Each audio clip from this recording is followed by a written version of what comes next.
In the deep realms of Middle-earth, where the mist hung thick over the fells and cliffs, an ancient and mysterious tale unfolded.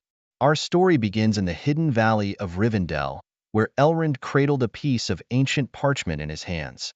His gentler side emerged as he mended *ed the fragile document, recalling how he had once clapped eyes on this relic over 100 years ago.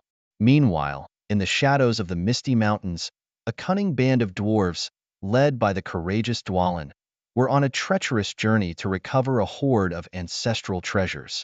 They had been walking for days, their dressing gowns now torn and singed from encounters with fiery drakes and freezing storms.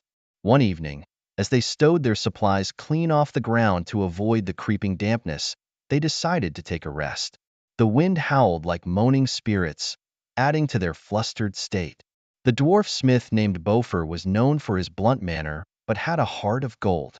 He was busy carving intricate runes into a barrel they used for storing provisions. Gloin, who was always puffing his pipe, took out a biscuit and offered it around. These weren't ordinary biscuits, though. These were marvelous Limbus biscuits, good enough to revive the ranks of even the wearied adventurers. They sat in the larders, cracking jokes to keep their morale high. As Gloin was about to take a bite, the ground began to shudder. Each dwarf looked confused for a pinch of a moment until Balin, the wise, figured it out. "A rock slide, abreast of our position," he shouted. The dwarves leapt up and began to charge away from the imminent danger. Stones and cradles of earth tumbled down, snapping twigs and causing trees to topple like cracking thunder. Having barely survived the rock slide, they pressed on, bobbing their way through the dark mountain paths until they reached a creaking old bridge. Just as they strode away from it, they heard the unmistakable fits of an intricate mechanism locking into place behind them. It was a trap set by some wicked trolls eager to plunder whatever they could. Dwalin, despite his size, was quite nimble.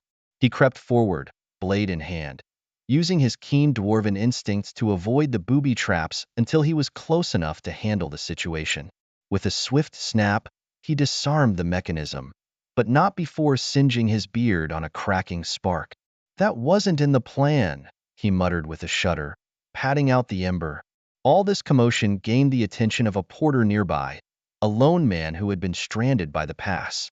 He hailed them and offered to share his trove, scones, aged cheese, and ale. In return, they agreed to help him navigate the treacherous mountain paths. When they finally emerged on the other side, the season was wearing off the harshness of winter. They found themselves at the footsteps of Erebor, the lonely mountain, where beneath lay the treasure they sought. In the vast cavern, glittering scales of gold stumped their senses. However, Bofur was quick to remind them that not all that glitters is gold. They had to be wicked careful, for the dragon Smog's influence had left traps and terrors and fits into the bargain.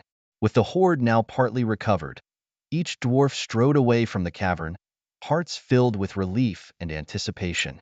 Their mission was perilous, the dangers many, but their spirits unyielding. They knew they had faced the worst Middle-earth had to offer and came out triumphant for now. Back in Rivendell, Elrond looked out over the valley, his sharpened intuition sensing a great deed had been done.